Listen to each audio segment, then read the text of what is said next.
Hello guys, ako nga pala si Kuya Denmark and welcome sa aking channel. Dito sa aking channel ay tuturuan ko kayo kung paano kumita online.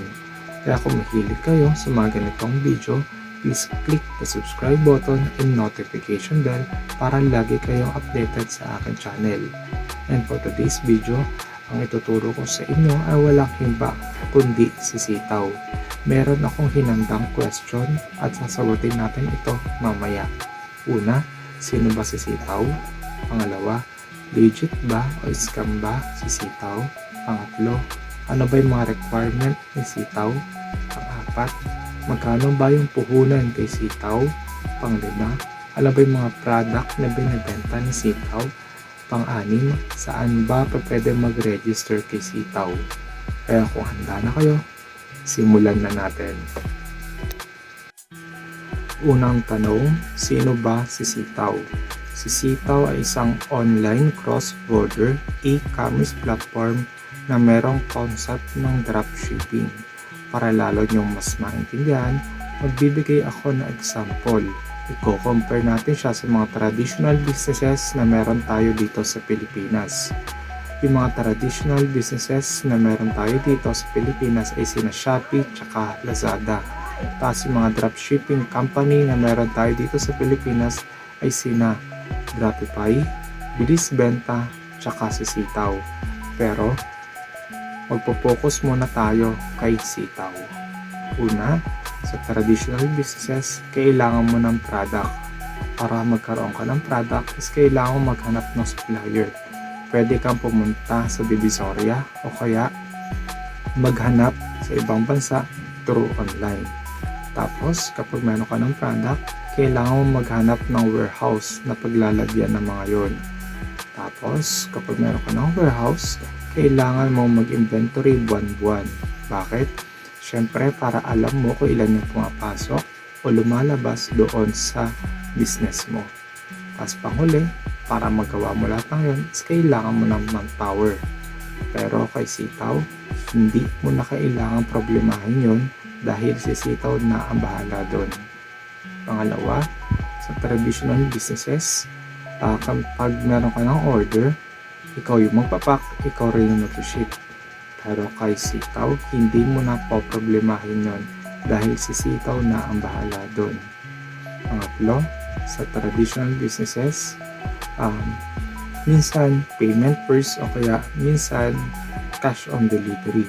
Pero kay Sitaw, ikaw muna yung magbabayad ng order ng customer. Tapos kapag na-deliver na yon sa kanya, doon na babalik yung pera mo kasama ng tubo na pinatong mo, which is 7% hanggang 12%.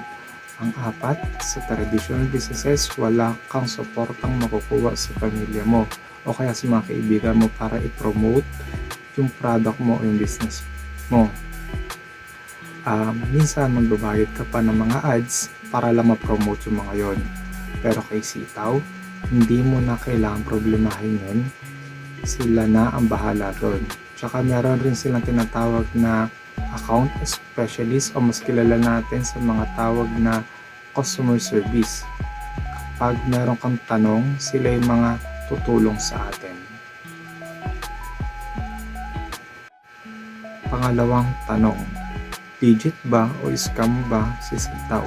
Si Sitaw ay legit. Meron po siyang SEC certificate o Securities and Exchange Commission certificate. Pwede nyo po itong makita sa secexpress.ph. Ilagay nyo lang po Sitaw tapos lalabas na po siya. Pwede nyo rin po silang puntahan sa office nila sa 12th floor Cocolite Building, 39th Street Corner, 11th Avenue, BGC Taguig, Metro Manila. Pwede nyo rin po silang puntahan sa warehouse nila sa PhilAsia Pacific Realty Dep Corp, Bulikan Sentro, Plaridel, Bulacan. Pangatlong tanong, ano ba yung mga requirement ni Sitaw? Una, kailangan 18 years old pataas. Pangalawa, kailangan Filipino citizen. Pangatlo, kailangan meron kang valid ID. Pang-apat, kailangan meron kang bank account or GCash account.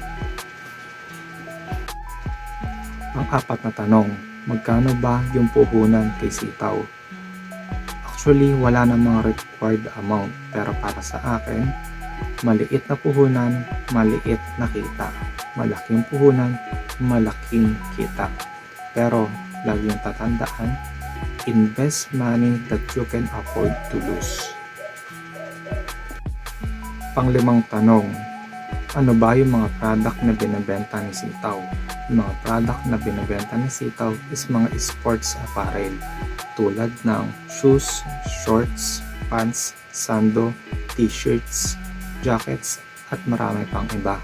Nagbebenta rin sila ng mga sports gear tsaka sports equipment. Pang-anim na tanong, saan ba pwede mag-register kay sitaw? Para sa mga Android users, pumunta lang po kayo sa Play Store at i-download ang Sitaw app. Para sa mga iOS users, pumunta lang po kayo sa App Store at i-download ang Sitaw app. Pwede rin po kayong mag-register sa website nila which is sitaw.com. At regarding registration, kung sino yung first 5 person o unang 5 taong gagamit ng referral code ko is makakatanggap ng 20 pesos GCash load. Kung isa ka sa mga yon, please comment down below na ginamit mo yung referral code ko. Makikita nyo yung referral code ko sa description ng video ito. Yun lang, maraming salamat.